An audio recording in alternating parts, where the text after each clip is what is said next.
আসসালামু আলাইকুম। সমাজসেবা অধিদপ্তরে যারা আবেদন করছেন তাদের জন্য আজকের এই ভিডিওটি অত্যন্ত গুরুত্বপূর্ণ। আজকের এই ভিডিওতে থাকছে সমাজসেবা অধিদপ্তরে কি কি টপিক থেকে প্রশ্ন আসতে পারে সেগুলো আজকে আলোচনা করব। তো শুরু করা যাক। প্রথমেই বাংলা অংশ থেকে 20 নাম্বার থাকবে। টপিকগুলো হচ্ছে সমাস, সন্ধি, কারক, বিভক্তি, ধ্বনি, বর্ণ, বানান ও বাক্যশুদ্ধি, বাগধারা, এক কথায় প্রকাশ, সমার্থক শব্দ, বিপরীত শব্দ। সাহিত্যিক অংশ থেকেও কিছু প্রশ্ন থাকবে। এরপর ইংরেজি অংশ থেকে 20 নম্বর।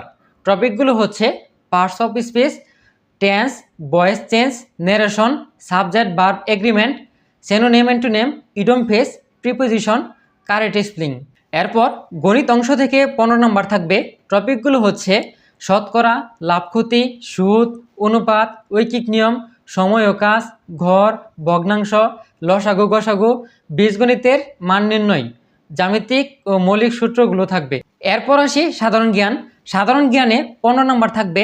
টপিকগুলো হচ্ছে বাংলাদেশ বিষয়গুলি, ভাষা আন্দোলন, মুক্তিযুদ্ধ, সংবিধান, জাতীয় দিবস, সমাজসেবা অধিদপ্তর, বয়স্ক ভাতা, বিধবা ভাতা, প্রতিবন্ধী ভাতা, সামাজিক নিরাপত্তা কর্মসূচি, সমাজ কল্যাণ মন্ত্রণালয়। এছাড়া আন্তর্জাতিক বিষয়গুলি থেকে প্রশ্ন থাকবে, যেমন রাজধানী, মুদ্রা, আন্তর্জাতিক সংস্থা। বিজ্ঞান ও আইসিটি থেকে প্রশ্ন থাকবে কম্পিউটার, ইন্টারনেট, দৈনন্দিন বিজ্ঞান। তারপর সাম্প্রতিক ঘটনা যেগুলো আছে আপনারা এগুলো দেখে যাবেন, এগুলো থেকে প্রশ্ন থাকবেই। আর সবচেয়ে গুরুত্বপূর্ণ যে বিষয়টা সেটা হচ্ছে পরীক্ষা কিন্তু আপনার এমসিকিউ হবে। তো 10তম থেকে 50তম বিসিএস এর যত কোশ্চেন আছে সবগুলো সলভ করে যাবেন। আশা করি এখান থেকে প্রায় 90% কমন পাবেন। আর সমাজসেবা অধিদপ্তরের পরীক্ষাটা কিন্তু সেপ্টেম্বর অক্টোবরের মাঝামাঝি পরীক্ষাটা হয়ে যাবে। সবাই ভালোভাবে প্রস্তুতি নিতে থাকেন, ইনশাল্লাহ ভালো কিছু হবে। আর নতুন আপডেট পেতে আমাদের এই পেজে ফলো দিয়ে সাথেই থাকুন। ধন্যবাদ।